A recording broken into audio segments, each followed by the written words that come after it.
राजनीतिक शास्त्र को पढ़ाई पढ़ने के लिए बाबा साहेब अम्बेडकर कैलिफोर्निया यूनिवर्सिटी गए। क्यों गए? तुम्हारे लिए गए। कैलिफोर्निया यूनिवर्सिटी में पढ़ाई करने के बाद बाबा साहेब ने बैरिस्टर बनना चाहा। बैरिस्टर बनने के लिए बाबा साहेब अम्बेडकर लंदन यूनिवर्सिटी गए। क्यों गए? तुम्हारे लिए। बाबा साहेब अम्बेडकर की जब एक एक बात को मैंने पढ़ा, मेरी आंखों से आंसू आ गए दोस्तों। तो उस दिन से मैंने बाबा साहेब अम्बेडकर को अपना आइडियल मान लिया कि वाकई में आज जो मुसलमान कौम तड़प रही है, आज मुसलमान को बाबा साहेब अम्बेडकर जैसी एक शख्सियत की जरूरत है कि जो आज मुसलमान नीचे जा रही है, इनको उठाने के लिए अगर कोई है तो बाबा साहेब अम्बेडकर जैसा ही शख्स चाहिए। बाबा साहेब के दूसरा कोई नहीं। हक है उनको भारत रत्न कहलाने का, हक है। बाबा साहेब अम्बेडकर ने हिंदुस्तान का संविधान लिखा, ड्राफ्टिंग की। बाबा साहेब अम्बेडकर ने हिंदुस्तान की जज कमेटी बनाई, वो बाबा साहेब ने ये बनाया है। और आज हिंदुस्तान के अंदर हिंदुस्तान का मुसलमान जो सर उठाकर चल रहा है, बड़ी जिम्मेदारी से कह रहा हूं दोस्तों, यहाँ पुलिस वाले भी मौजूद है, आचार संहिता वाले भी मौजूद है, मीडिया वाले भी मौजूद है, लेकिन एक बात मरते दम तक मेरे दिल में थी और वो कहना चाहूंगा कि हिंदुस्तान का मुसलमान जो सर उठाकर हिंदुस्तान में चल रहा है, ये बाबा साहेब की देन है दोस्तों, ये बाबा साहेब की देन है।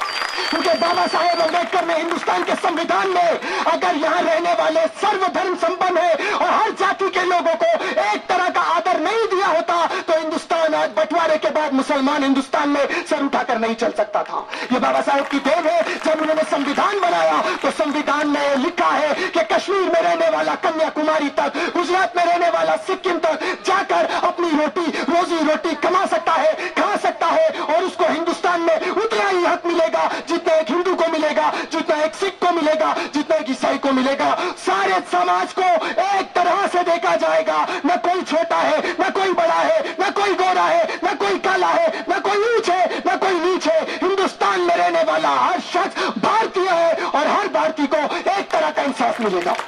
यह बाबा साहेब का स्टेटमेंट था दोस्तों। आप बाबा साहेब की जय जयकार करते हो। एक बात मैं बाबा साहेब की आपको बताऊंगा। जब बाबा साहेब अम्बेडकर स्कूल में पढ़ते थे तो उन्होंने कहा है कि हम जिस स्कूल में पढ़ते थे हमें पानी पीने के लिए नहीं मिलता था। स्कूल के पास एक चपरासी रहता था, मटके के पास एक चपरासी बैठा रहता था। अगर किसी दलित समाज के, महार समाज के बच्चे को प्यास लगती तो वो वहां जाता, वो अगर चपरासी वहां मौजूद होता वो तो हमको पानी देता, तब हम पीते। अगर चपरासी उस दिन छुट्टी पर होता तो पूरे दिन हम स्कूल में प्यासे बैठे रहते, हमको पानी नहीं देता। ये बात जब मैंने सुनी, पढ़ी, मेरी आंखों में आंसू आ गए। बाबा साहेब अम्बेडकर की मां एक त्योहार के दिन अपने लिए साड़ी खरीदने के लिए दुकान में जाती है। दुकान में जाकर, आज हम अगर किसी दुकान में जाएं और दुकानदार को बोले साड़ी दिखा, दुकानदार कैसे, अरे आओ कस्टमर आया, आओ बैठो, ठंडा पिलाएगा, फैन चालू करेगा। लेकिन जब बाबा साहेब अम्बेडकर की मां साड़ी लेने के लिए दुकानदार के पास गई तो नीचे बैठी थी। वो दुकानदार ने साड़ी ली, देखा कि दलित समाज की है, साड़ी लेके नीचे फेंक दी। नीचे फेंकने के बाद अपने एक सर्वेंट को बुलाया, उससे कहा कि ये साड़ी उठा और इसको दे। साड़ी उठाकर वो नौकर जमीन पर रगड़ता है, उस पर थूकता है, वो साड़ी उठा के वो बाबा साहेब की मां को देता है। दोस्तों ये बात जब मैंने सुनी और देखी ना, मेरी आंखों में आंसू आ गए। कितनी तकलीफ, कितना दर्द सहा होगा बाबा साहेब की खानदान ने और बाबा साहेब ने, कितनी कितनी परेशानी उठाई होगी उन्होंने। आज उनके जैसी परेशानी मैं हक से कहता हूं दोस्तों, हिंदुस्तान में कोई आदमी नहीं उठा सकता जितना बाबा साहेब ने दुख और परेशानी उठाई है। वो किसके लिए उठाए, किसके लिए किया उन्होंने? तुम लोगों के लिए किया। लेकिन आज तुम लोग क्या दे रहे हो बाबा साहेब को? क्या दे रहे हो? बाबा साहेब अम्बेडकर की पार्टी का एक रिपब्लिकन सेना पार्टी आज शेतकरी कामगार पक्ष से जुड़ी है।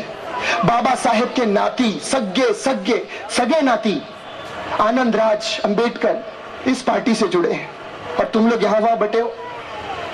आज हमारे में, अगर हमारी कौम में, मुसलमानों में मैं बता रहा हूं, अगर हम किसी मौलाना से मोहब्बत करते हैं, किसी को मानते हैं, उसके बेटे का भी हम इतना आदर करते हैं ना कि उसको खुद नीचे बैठ के उसको ऊपर बिठाते हैं। लेकिन आज बाबा साहेब अम्बेडकर के नाती इस पार्टी से जुड़े हैं और आप लोग यहां वहां बटे हो। महाराष्ट्र नगर में आए थे आनंद राज अम्बेडकर साहब, उन्होंने वहां भाषण भी दिया और कहा, वहां के सारे दलित समाज के लोगों से कहा था कि तुम मेरे अगर नाना से मोहब्बत करते हो तो इस पार्टी का साथ। आज यहाँ किसी मजबूरी की वजह से वो नहीं आ पाए, वो यहाँ आने वाले थे ना, यहाँ आने वाले थे, लेकिन कोई टाइम नहीं मिला और भी दूसरी जगह उनका भाषण है, वो नहीं आ पाए। तो मैं तुमसे हाथ जोड़कर विनती करता हूं, अगर तुम बाबा साहेब से मोहब्बत करते हो तो तुमको चाहिए कि इस पार्टी का साथ दें, क्योंकि ये किसानों की पार्टी है, ये गरीबों की पार्टी है। और किसान वो चीज है दोस्तों जो जमीन का सीना फाड़ कर तुम्हारे लिए अनाज पैदा करता है। किसान वो है जो मिट्टी से इतनी मोहब्बत करता है कि इसको अपनी मातृभूमि मानता है, इसको अपनी मां मानता है। और राजू भाई, हम जैसे मुसलमान लोग भी इस मिट्टी से इतनी मोहब्बत करते हैं कि मरने के बाद भी इस मिट्टी को छोड़ते नहीं दोस्तों, इसी मिट्टी में दफन होकर अपनी मोहब्बत का सबूत देते हैं। तो तुम लोग क्यों यहां वहां बटे हो? क्यों जा रहे हो? क्या तुमको बाबा साहेब अम्बेडकर से मोहब्बत नहीं है?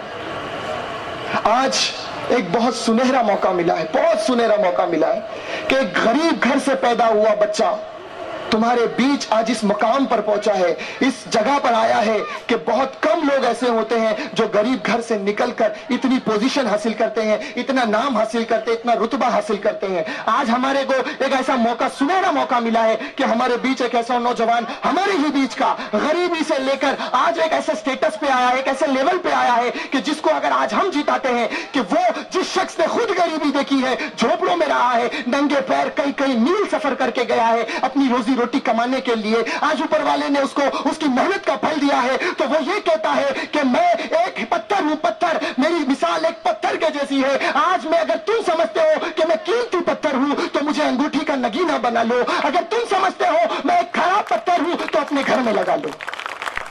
जैसा चाहे तुम राजू भाई को इस्तेमाल कर लो दोस्तों। राजू भाई ये इलाका छोड़ के जाने वालों में से नहीं है। राजू भाई ने आज तक किसी की गाली नहीं खाई, किसी ने राजू भाई को यह नहीं कहा कि तूने वादा किया था और पूरा नहीं किया। आज चीता कैंप के अंदर हमारी नगर सेविका पहली बार भारतीय शेतकरी कामगार पक्ष ने अपना कैंडिडेट मुंबई में उतारा, वार्ड नंबर 135 में, और हम लोग जीत कर आए। क्यों जीत कर आए? आज से 2.5 साल पहले हमारे यहां पर इलेक्शन हुआ, सब जगह हुआ, यहां पर भी हुआ, खरड़मल लड़ा यहां से इलेक्शन, हमारे यहां पर भी हुआ। हमारे यहां पर जो इलेक्शन हुआ, जो विनिंग कैंडिडेट था 10,500 वोट लेकर आया, और उस वक्त राजू भाई इलेक्शन लड़े थे, 2,000 वोट लिए थे। जीतने वाला कैंडिडेट 10,000 वोट लेकर आया था। कितना? 10,000 वोट। 2 साल के बाद उस नगर सेविका का डेथ हो गई, इंतकाल हो गया। मरने के बाद बाई इलेक्शन हुआ। बाई इलेक्शन होने के बाद नगर सेविका के बेटे ने फिर अपनी बहन को खड़ा किया, और जब फिर इलेक्शन हुआ हमने भी वापस खड़ा किया, तब जाकर राजू भाई 8,000 वोट लेकर जीते, और वो जीता हुआ कैंडिडेट 2,000 वोट लेकर हार गया। क्यों? क्या वजह है? अचानक 2 साल के अंदर जनता पलट गई। क्यों? क्योंकि उन्होंने देखा कि राजू भाई जो एक बार कमिटमेंट कर देता है, एक बार जो कमिटमेंट कर देता है तो किसी की नहीं सुनता, दूसरी बार करता है, दूसरी बार करता है तो अपने बाप की भी नहीं सुनता, और तीसरी बार करता है तो किसी के बाप की नहीं सुनता। एक ही कमिटमेंट में काम बजा देता है, एक ही कमिटमेंट में। दोस्तों, आपने शोले फिल्म देखी है?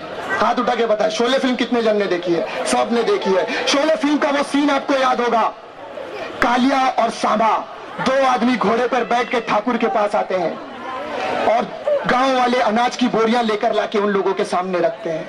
उस वक्त ठाकुर की एंट्री होती है, ठाकुर आता है, कालिया कहता है, आओ ठाकुर, अभी तक जिंदा हो? आओ ठाकुर, अभी तक जिंदा हो? तो कालिया से कहता है, ठाकुर, कालिया यहां से चले जाना, रामगढ़ के वासी अब तुम्हें कुछ नहीं देंगे। तो कालिया कहता है, सोच लो ठाकुर, जब ये बात सरदार को पता चलेगी तो बहुत महंगा पड़ेगा। तो ठाकुर कहता है, कालिया जाकर कह देना अपने सरदार से कि रामगढ़ के वासियों ने पागल कुत्तों के आगे बोटियां डालना बंद कर दिया है। जब नवाब मलिक और ये झूठा परस पार्टियों के कार्यकर्ता तुम्हारे दरवाजे पे आके वोट मांगे तो भारत नगर के वासियों कह देना, भारत नगर के लोगों ने पागल भेड़ियों को वोट देना बंद कर दिया है, पागल भेड़ियों को वोट देना बंद कर दिया है। याद रखो दोस्तों, राजू भाई ने मर्दों की फौज बनाई है, मर्दों की हिजड़ों की नहीं। जब भी तुम पर परेशानी आए, जब भी तुम पर आफत आए, मुसीबत आए, एक आवाज देना राजू भाई को, पहाड़ की तरह तुम्हारे सामने खड़ता हुआ नजर आएगा। ये मर्दों की जमात है, ये मर्दों की फौज है। एक बार जबान दे दी तो दे दी, चाहे अपनी सर कटाना पड़ जाए, लेकिन अपनी जबान से नहीं हिलते।